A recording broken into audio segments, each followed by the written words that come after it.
In the 21st century, when Homo modernicus sets out to fill his stomach, he needs a shopping cart. But what he really needs is determination.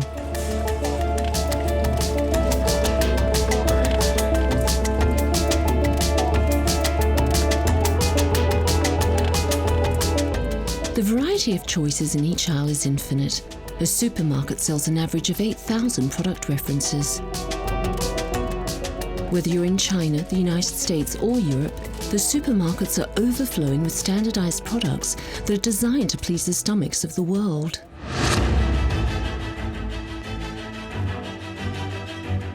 Of course, all these products have not been carefully prepared by the local caterer, but by a handful of food processing giants. These hugely competitive corporations that exercise their creativity by concocting all sorts of irresistible products. These giants alone supply 80% of what we eat, and none of us can escape them. Their grub is salty, fatty, sweet, whatever, but we love it. What makes up this miracle recipe that we are so addicted to?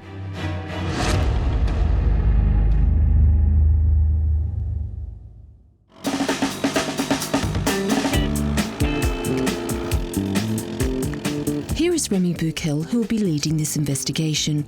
Remy is Franco-American, who is a careful and educated consumer, and he loves to eat. Good morning. I'll have a Paris Brest, please. To eat straight away. That looks good. We will be travelling with Remy through Europe and the United States to try to get a clear understanding of how these industrial food giants have conquered our senses with their disgustingly good grub. Do you mind if we film when we're in the taxi?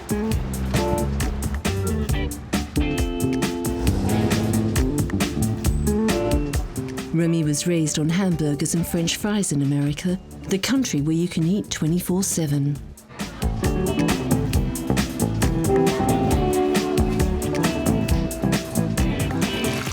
When he arrived in France, he fell in love with good food, local markets, and home-cooked meals.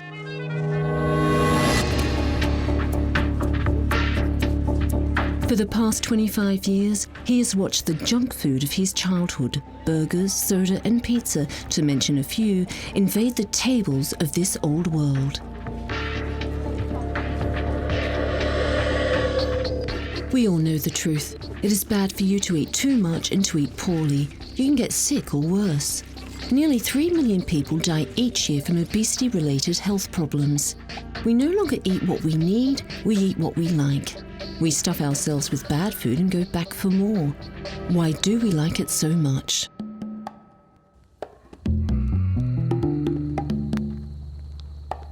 In the beginning, it was for the taste.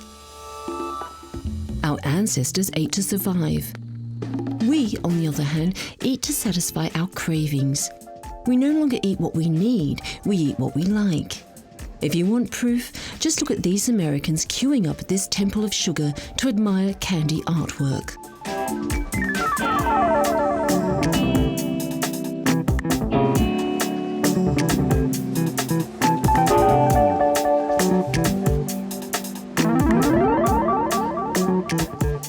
Just like them, Remy loves sweets, ice cream and cookies.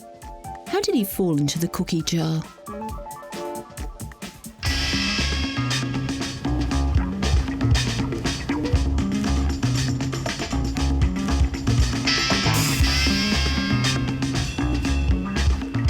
Remy has chosen to start his investigation on Halloween, the great American sugar holiday.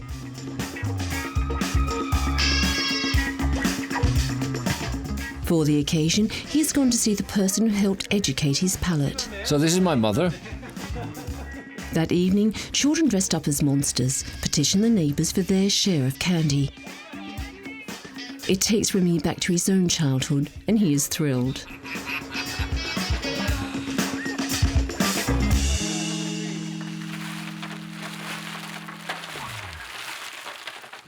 You had an issue about us eating too much sugar. My job was to keep my children from being damaged by it, and that this was serious stuff, so I tried my best. Some children grow up and believe the same thing and others don't. What can I say? No, we're all sugar addicts now. I probably would have been sugar addicts anyway.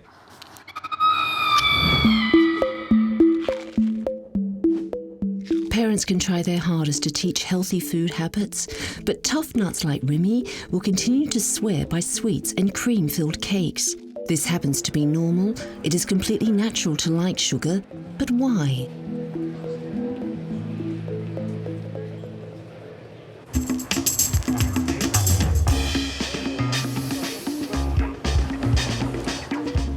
After Washington and its tidal wave of candy, Remy returns to France.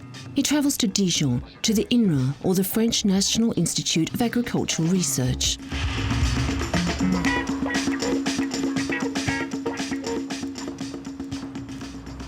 Hello. Hello, Remy Burkhil. Sophie Nicklaus. Pleased to meet you. Welcome to the Science Centre for Food and Taste. Okay, I'll follow you. Sophie Nicklaus, a researcher at INRA, studies the origins of taste. According to her, certain preferences are very obvious right from birth. Here, for example, we are trying to measure their preferences for basic tastes: salty, bitter, sweet, and acidic. You can see evidence of clear preferences as early as 3 months. The most common example is the virtually innate attraction to sweetness, which incidentally happens to have strong pain-killing properties in children. Pediatricians often make use of this effect to calm children when vaccinating them. This strong preference for sugar exists from birth. It is natural in the sense that it indicates the presence of energy in foods. At a time when food options were not unlimited as they are today, it was essential to be able to pick out foods that would be the best sources of energy. A sweet taste was a strong indicator of this. It is natural for man to like sugar, but also fat and salt. Man detects the calories that are required for his survival. Taste differs from country to country. This accounts for specific food traditions. The French in their cheese, the Chinese in their chicken feet, and the British in their jelly for dessert.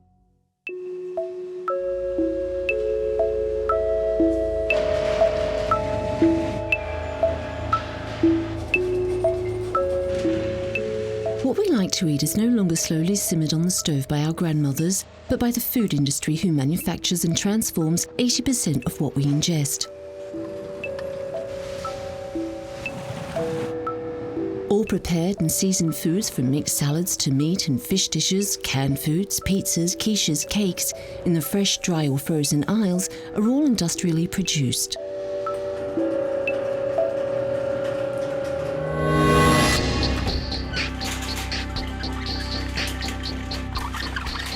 In the past 10 years, the number of industrially produced products has exploded. In France, the pre-prepared dishes in the fresh section have doubled in volume. There are 281 yogurt product references alone. With temptation in front of us 24/7, we eat more than we used to. In 50 years, our food bowl has gone from 2,200 calories to 3,000 calories today. So, how do you choose in this sea of products?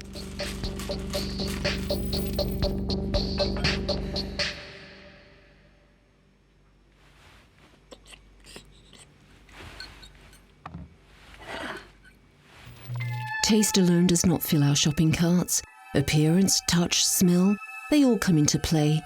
A battery of invisible tools are working on our senses and influencing our purchasing behavior.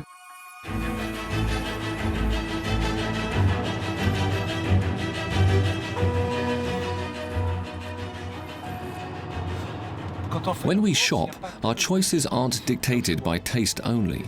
The food industry has plenty of other tricks to influence our choices and make us buy more. We're about to meet with Pierre Chandon, who is a specialist in food marketing. He will help us decipher this. Here we are, in the Temple of Consumption.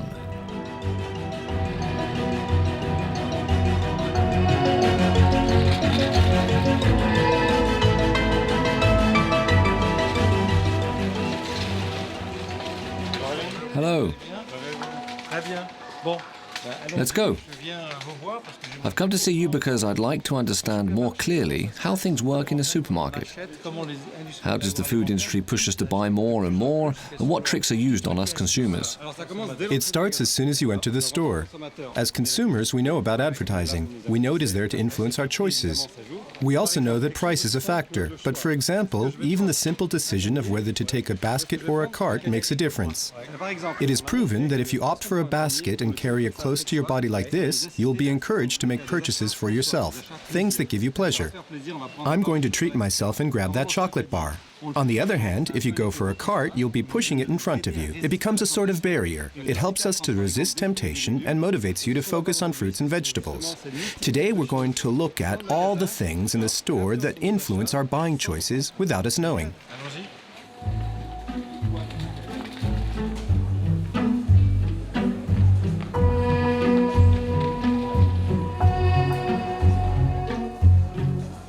When I get to the refrigerated section and look at the yogurts, the desserts and all, the selection is huge. There's too much choice. I panic. It's just too much. There used to be no more than a few different yogurts on the shelf. Yes, absolutely. The explanation is simple. If you constantly eat plain yogurt, you will tire of it more quickly and therefore consume less. If you're offered a choice in terms of flavor, packaging, color, etc., you will consume more and you won't tire as easily. The manufacturer's goal is to come back each year with new flavors or some new packaging to maintain novelty and make us consume forever more. Here we have 4 yogurts or 4 opportunities to consume 125 grams of yogurt, which contain about 100 calories. Here we have this yogurt to drink, which is consumed like 1 yogurt, except that it contains 500 milliliters. That is equal to the 4 yogurts all together with about 500 calories. But this will probably be consumed in 1 shot. This is an example of being coerced into consuming more, going from 4 small 125-gram yogurts to this big 500 milliliter bottle. Not to mention this bottle, which is supposed to be the family-size packaging, although it is common to see teenagers drinking the whole thing down in a half hour as an afternoon snack.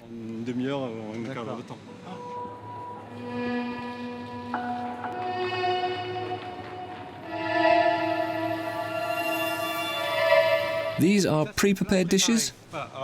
Here we have ready-made dishes right across from the fresh fruits and vegetables. It is intended to remind you that although you could peel and cook your own vegetables, you can also just reach out, grab a pre-prepared product, and have the same meal right away at home. Right, ready to cook. All you do is pop it in the oven or microwave, it's done. The contrast with the fresh fruit and vegetables that need to be prepared. No one even knows how to cook these things anymore. The ready-made product is so much more practical, and this is the best place in the store to emphasize this, right here near the fresh food.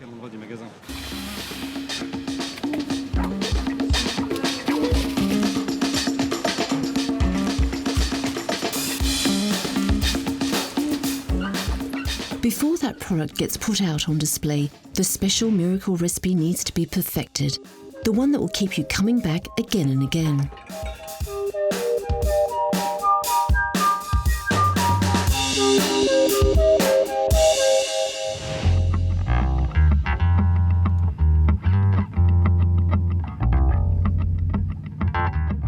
Back in the United States, Gail Vance Seville, the director of Sensory Spectrum, invites Remy into her laboratory of sensory analysis. This is where the fate of our food is decided. Before a product hits the market, everything is tested: texture, acidity, flavor. Today, a strawberry yogurt is being put to the test of the lab technicians' palates. Okay, sweet. Do I spit it out afterwards? We would always tell you to spit it out. Okay, how much of it is strawberry? 3? 3. 2.5? 2.5. The character of the strawberry is what? How much? 4? 4.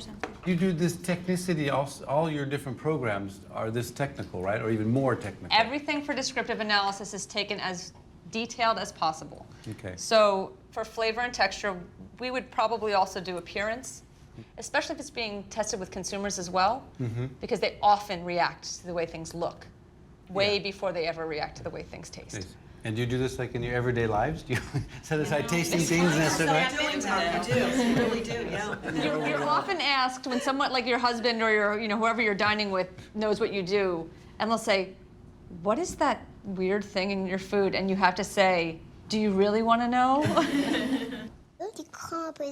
Both appearance and texture seem to be essential ingredients in the miracle recipe.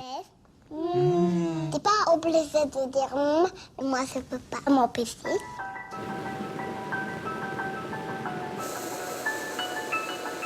Let's take the best-selling cookie, Oreo, which is a sandwich cookie filled with cream. Oreo is sold in over 100 countries and generates $1.5 billion in turnover for its manufacturer, Kraft Food. However, research has shown that nutritional quality is not part of Oreo's makeup. The cookie contains complex sugars, fat, barely 7% cocoa, and whey powder instead of milk. Good morning. But even when we know that, we still come back for more. Why?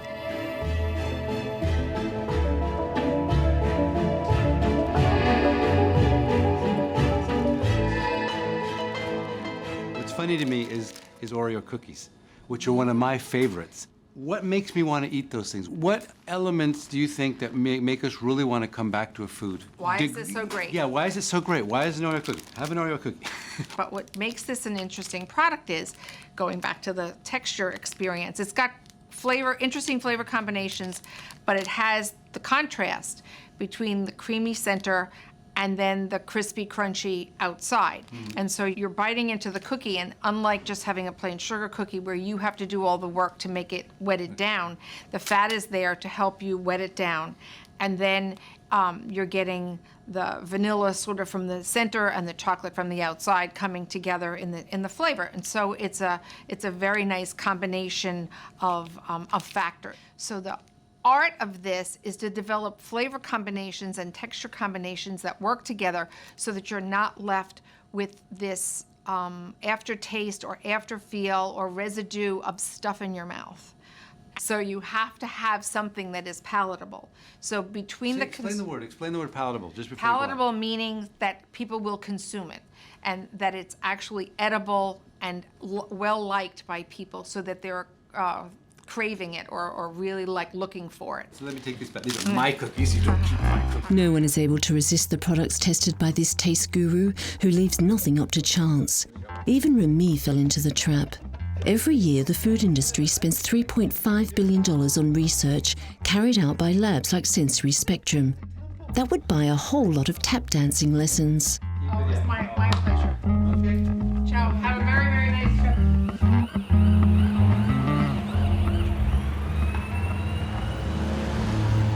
On top of the taste, the texture, the colour and the shape of the packaging, isn't there some other little extra, some chemical formula, some invisible ingredient that could account for our compulsive attraction to these chips, pizza and chocolate bars?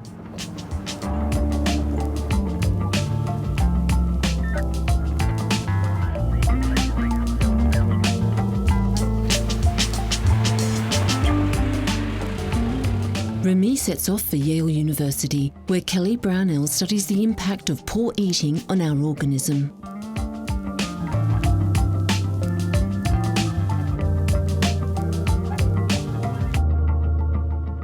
Well, there was at one point in human history, if there had been food labels, they would have had one thing on them. It would have been whatever the food was.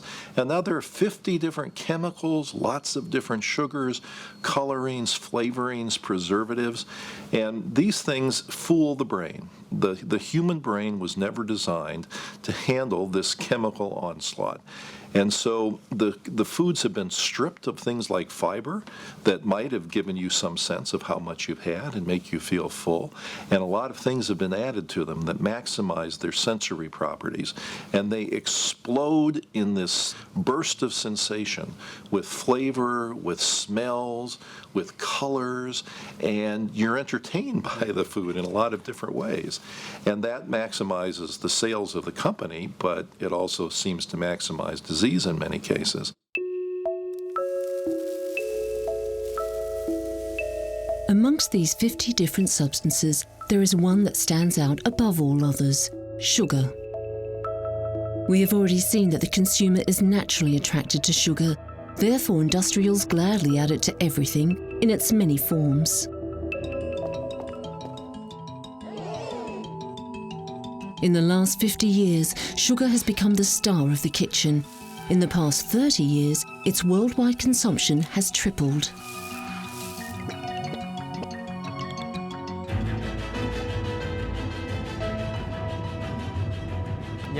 Remember the saying, "You are what you eat"? But today I'm on my way to Le Mans to meet Angélique, the nutritionist. Her work is really interesting. This morning she's teaching people how to read a product label.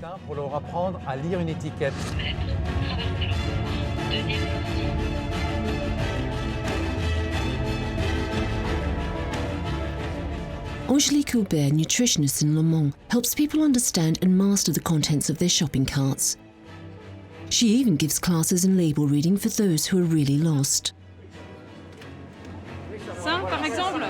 Take this savory buckwheat crepe, for example. The label says the crepe contains water, buckwheat flour and salt. So far, so good.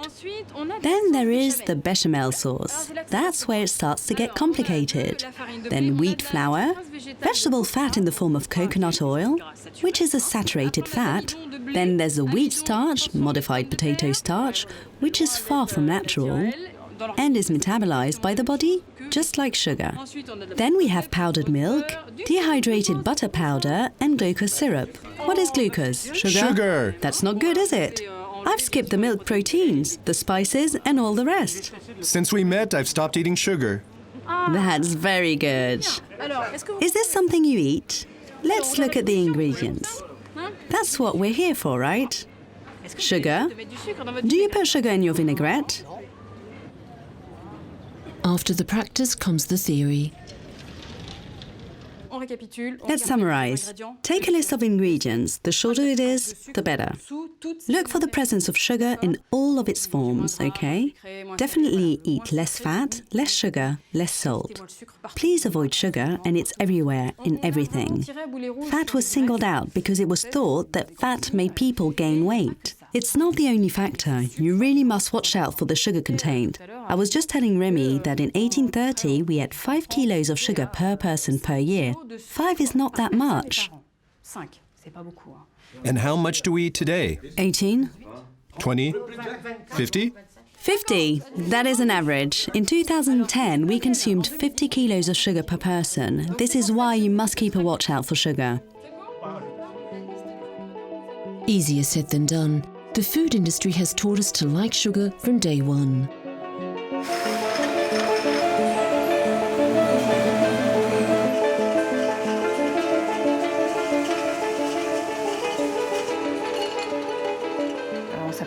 Sugar is present in baby food from the earliest stages, from 4 months onwards. All children's yogurts, the pretty coloured ones with the cute pictures, contain sugar. All children's food, sugary breakfast cereals, contain lots of sugar. Happy children with satisfied taste buds will come back for more.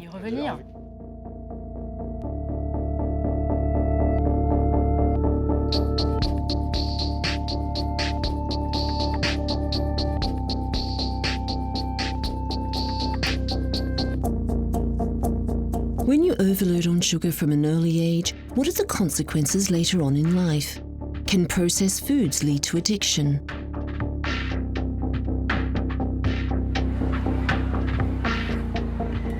These sorts of questions are beginning to interest researchers around the world.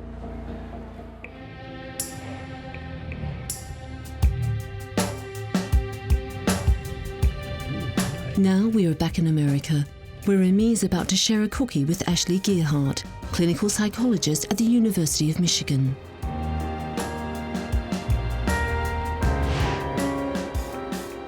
Good, Ashley, I thought since we were talking about addictions and chocolate and sugar and fat, I thought we'd have a little bit of these. Perfect examples right there. She studies the relationship between food and addiction. I'm personally pretty addicted to chocolate, to sugar, and things like that. Yeah. And I wanted to talk about that. What is an addiction, a food addiction? So, for example, if you're going to take a coca leaf and you're going to sip it in a tea or chew it, it really has very little addictive potential. People don't really get addicted to that.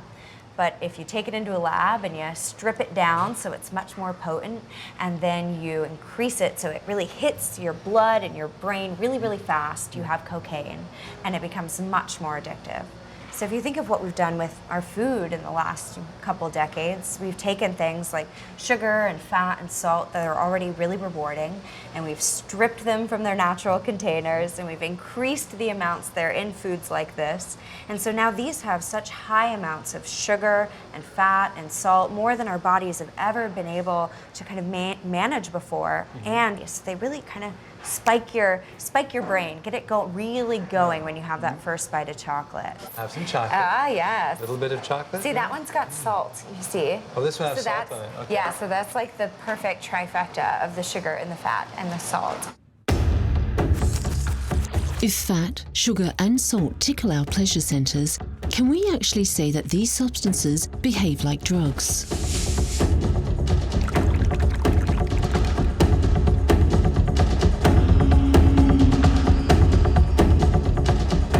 In 2008, during the course of an experiment, a research team based in Bordeaux accidentally stumbled upon something unexpected.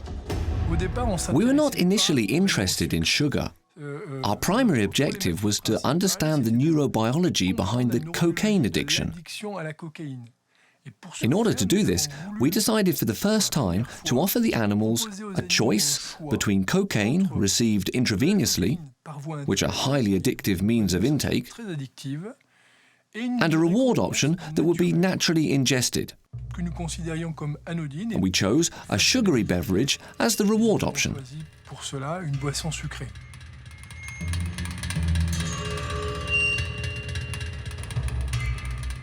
To our surprise, practically all the animals shied away from the cocaine in order to drink more and more sugar.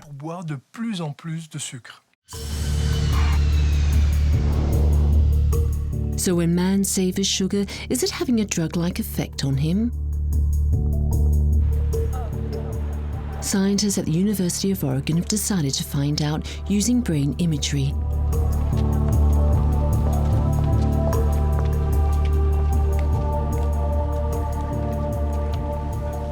Hi, Remy. How are you? Nice to meet you. Nice to meet you too. Are you ready for it? Yeah, I'm right. Well, I'm a little scared, a little apprehensive. Yeah, everyone is a little bit nervous in the beginning, but... Remy is about to undergo an MRI while drinking a chocolate milkshake. It makes you kind of anxious and nervous the first time. So I'm going to place the manifold right now in front of your mouth, and I would like you to open your mouth right now. How is that for you? Yeah, you can embrace it right now. Yeah, fine. Okay. Positioning test here. Oh my God. Sonia Yoakum, MRI specialist, will be today's waitress. All right. Are you ready? Just do your best. Okay, I'll do my best. All right, here we go.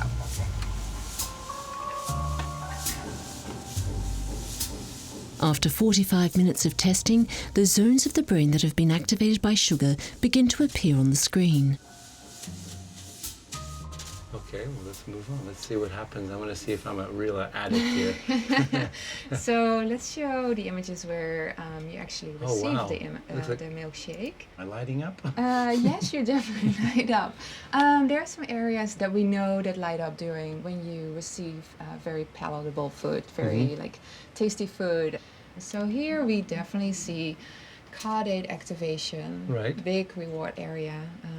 I was excited about it. I enjoyed totally. that. I liked it a lot. It's rewarding. Yeah. So basically you're saying I'm an addict, right? No, not at all. No, I mean, I can compare your brain image with someone that is a real food addict. And so there's a big difference. Okay. This is you.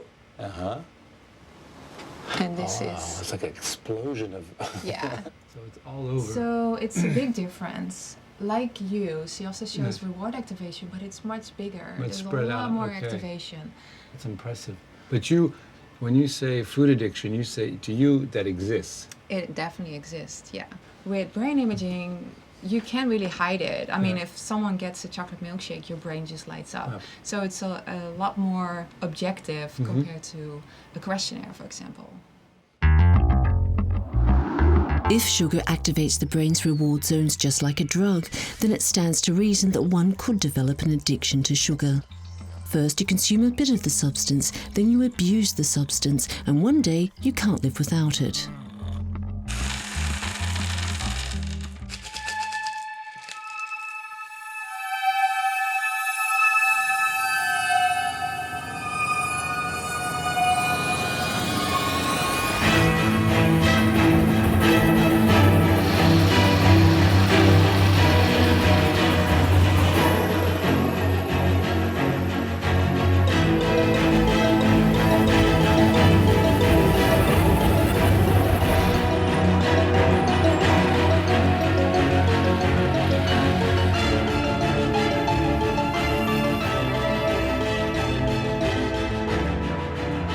In Paris, food addicts get together in support groups. This eating disorder group is called Overeaters Anonymous.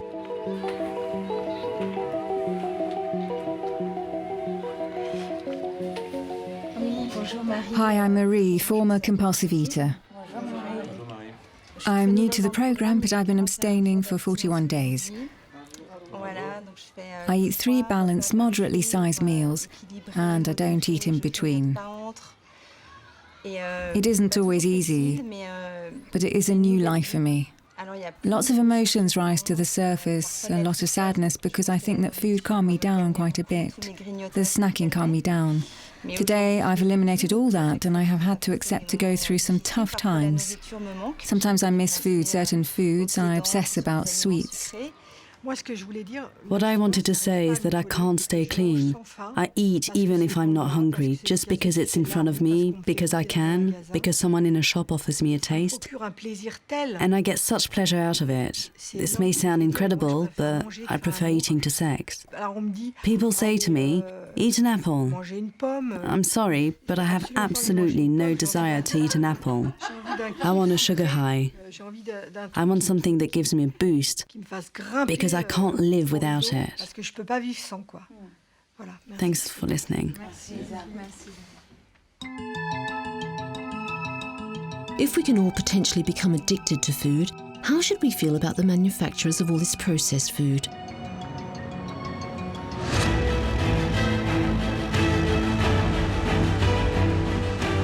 It's time for an appointment with the French addiction specialist, Dr. William Lowenstein.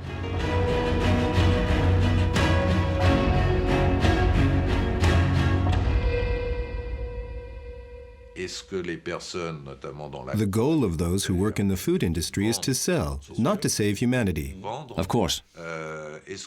This industry has figured out exactly what pushes us to go from moderate consumption to abuse, and finally, to addiction.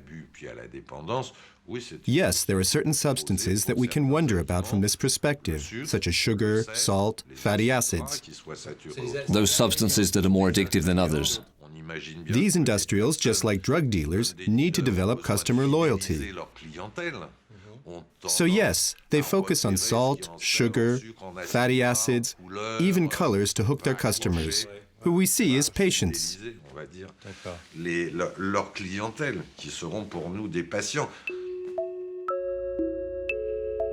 Do food manufacturers know that sugar is addictive? Are they junk food dealers? Do they scheme to push us to buy more and more of their products? Remy would have liked to have asked them directly, but none of them accepted his request for a meeting. However, due to alternative communications priorities, unfortunately, we will not be able to grant your request for a filmed interview. Nestlé, but also Kraft, Unilever and Danone, each group would rather refrain from commenting. What the hell are they hiding? This silence is not only appalling, more importantly, it is harmful to us. Because this is a public health issue we're talking about.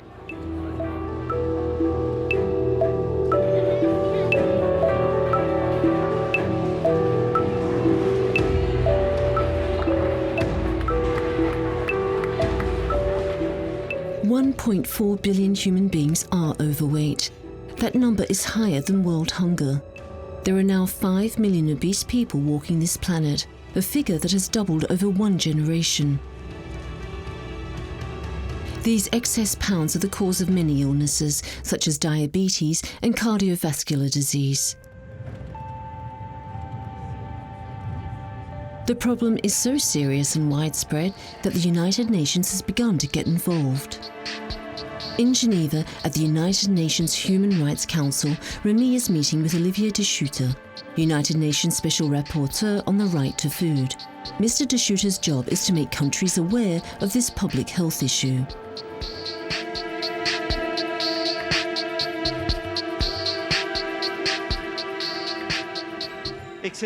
Your Excellency, today I'm calling upon each nation's sense of responsibility.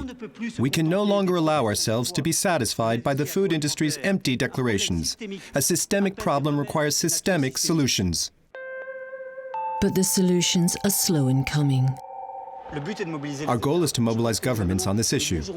I believe that no government will act until public opinion expresses impatience and protests against the lack of governmental action in fighting this plague to modern society. Diabetes, cancer, and cardiovascular disease weigh heavily on national budgets, particularly in light of the increasing number of victims of these illnesses. My role is to counteract the pressure exerted by the food industry to maintain the status quo. The fight against obesity and excess weight must become a political issue, just like climate change did a few years back.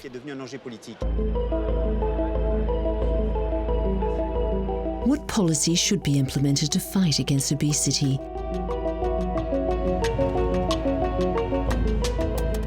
Governments are slow to impose regulations on the industry.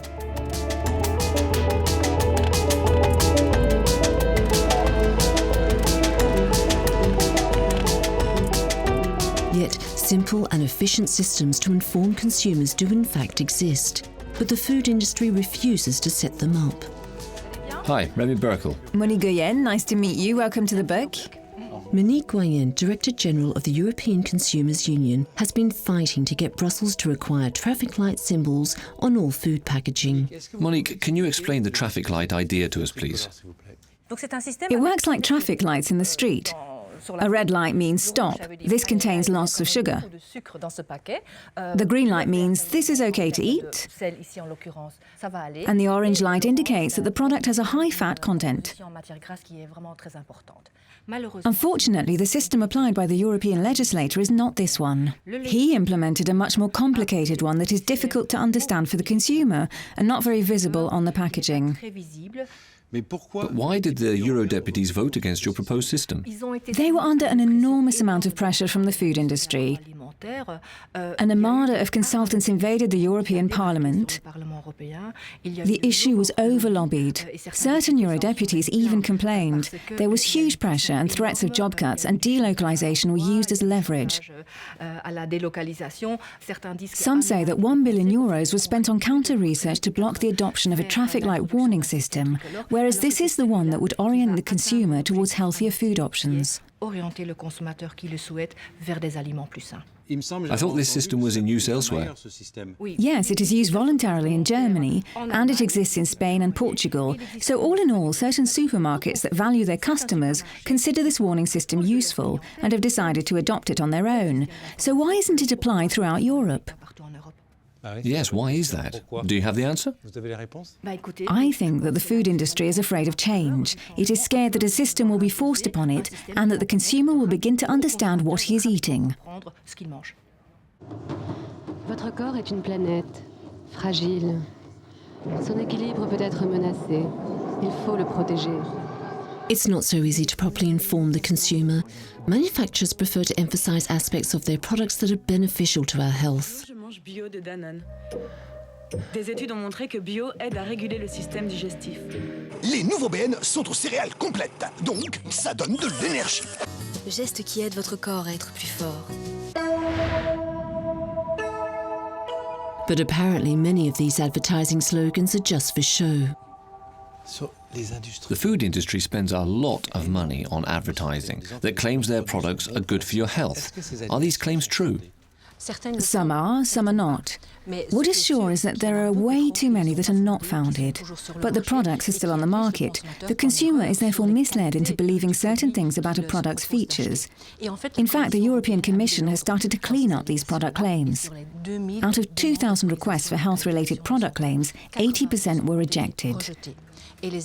Those manufacturers will have to remove all the packaging and advertising featuring these claims. Let me give you some examples of claims deemed unfounded. As of December, taurine can no longer be featured as an ingredient that improves your physical and mental ability. Green tea will no longer claim to reduce blood pressure, and royal jelly will not pretend to reinforce the immune system. Avec Nutella, ils vont refaire le monde.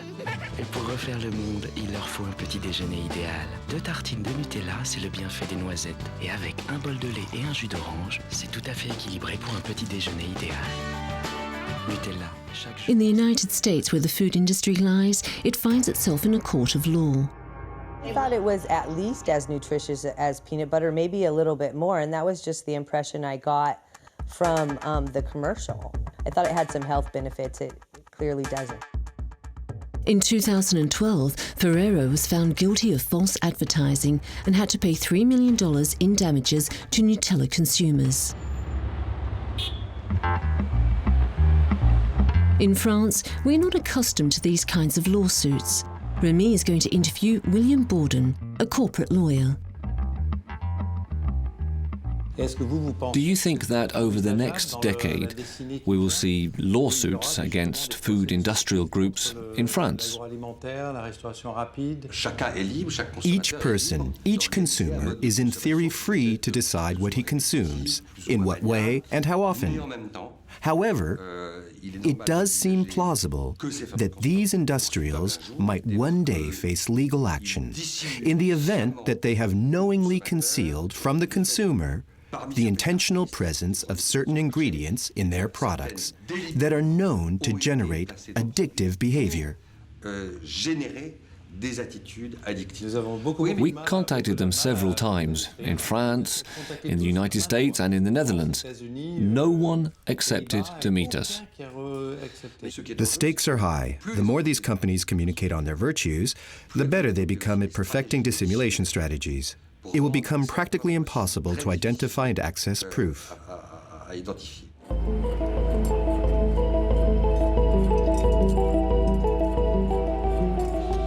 No lawsuits have yet been filed, and the problem of obesity continues to progress. The cost to society is increasing.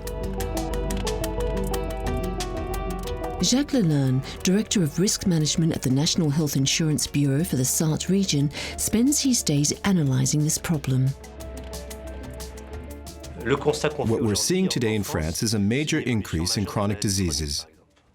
16 million people are affected in France. 7 million have high blood pressure. 2 million are diabetic. Obesity and excess weight is exploding. 33% of the population is overweight. 18% is clinically obese. These conditions are the preamble to all chronic disease. What does LTI mean? Long-term illness. This is both an economic and a public health issue. The cost to insure the average person like you or me is roughly 1,000 euros a year. This includes normal health expenses and treatments, checkups, eyes, teeth, etc. The average long-term illness person costs over 7,000 euros a year. If that segment of the population continues to increase geometrically, at some point we will only be able to reimburse treatment for people with long-term illness at the expense of all others. In France, excess weight and obesity could cost our national health system 10 billion euros per year. In the United States, this plague cost $147 billion in 2008 alone. What can be done?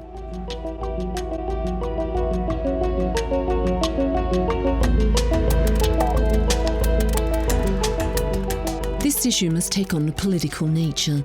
That is what is happening right now in America. In fact, the First Lady herself has taken on the task. Her Let's Move program is disturbingly obvious.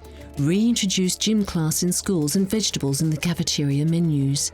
Michelle Obama's goal is to eradicate this problem within 1 generation, in a country where 1 out of 3 adults is obese.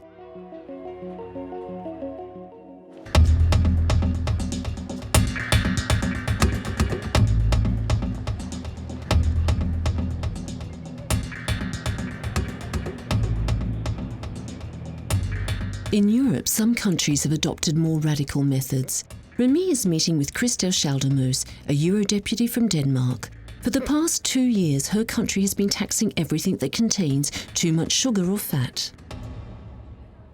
Do you think the tax is efficient to actually tackle the problems of obesity and bad eating habits?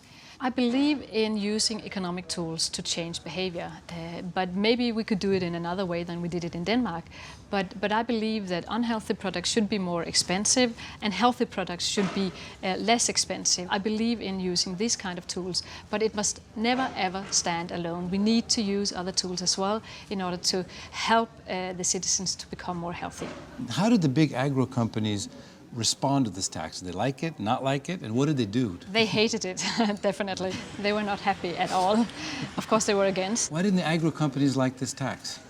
First of all, they would earn less money because we are in a situation with a crisis, and they feared that this tax would have the impact that people would buy less fatty products. And of course, that was one of the things we wanted to because of the health issue, but they feared loss of income. They don't like involvement. They don't like government involvement. No, they want this to be voluntary, and they wanted it to be over many years to implement a new kind of tax, if we should have it at all. In France, a tax was also introduced, but only on sugary beverages. It will generate 240 million euros for the state. The food industry does not like the taste of this. But it remains up to them first and foremost to step up to the plate and balance out the contents of our food. Have you ever heard of a woman named Ellie Krieger, a chef? No, I don't. No, you don't watch the Food Network? No.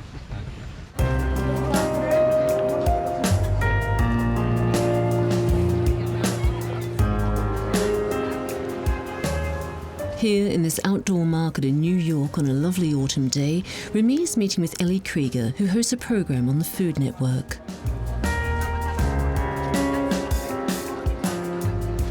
Good morning, Ellie. How are you? Oh, good. How are you? How can we get hello. the French way. There you go. In her opinion, there is only one thing that can make the industry move. Have you been involved? I mean, do you think the big food companies, do you think they are actually going in that direction, or they're just doing it for cosmetic reasons, publicity reasons, which is what's happening in France? Frankly, the bottom line is the dollar, right? It's money. So if they're making money selling healthy products, they're going to make more healthy products. If they're not making money selling healthy products, they're not going to sell more healthy products. It's quite simple in that regard, I think. And so it's our responsibility with our dollar to vote with that dollar. Okay. On that one end. On the other end, we need to make healthy food accessible. So rather than letting big ag and big business dominate the food scene,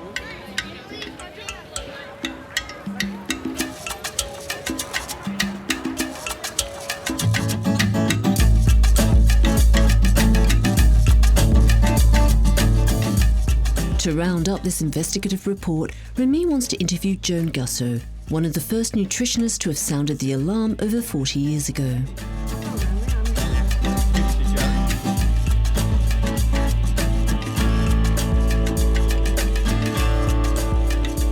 At over 80 years old, Joan continues to grow her own vegetables 30 miles outside of New York and to warn us about the failings of our food system.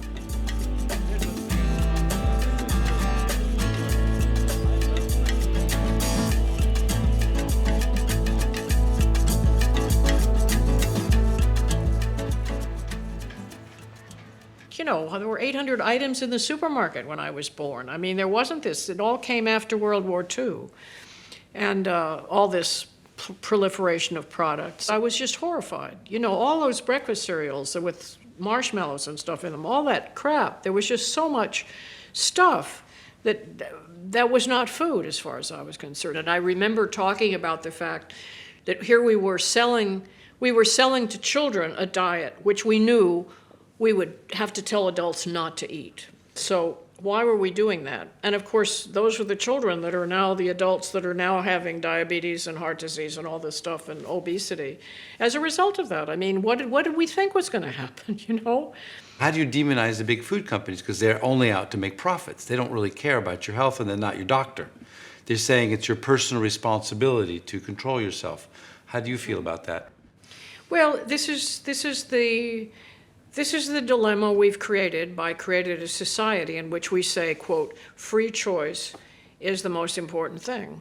And of course, what we've done is create a society in which people really don't have free choice at all. I mean, it's not free choice to have 60,000 items in the supermarket to choose among. That's not free choice, because free choice implies full information. To be effective at all, you have to be quite radical. You have to say, don't buy it at all. Don't shop around the edges of the store.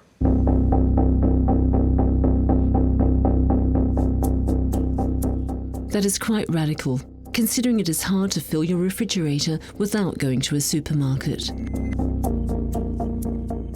But faced with these multiplying health problems, we can regain control over what is in our plates.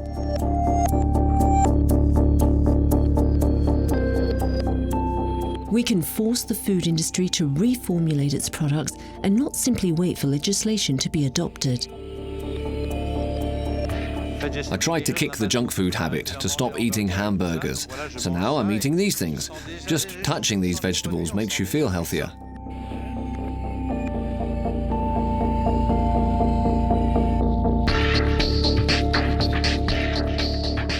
You can also do it because it tastes good. It's that simple.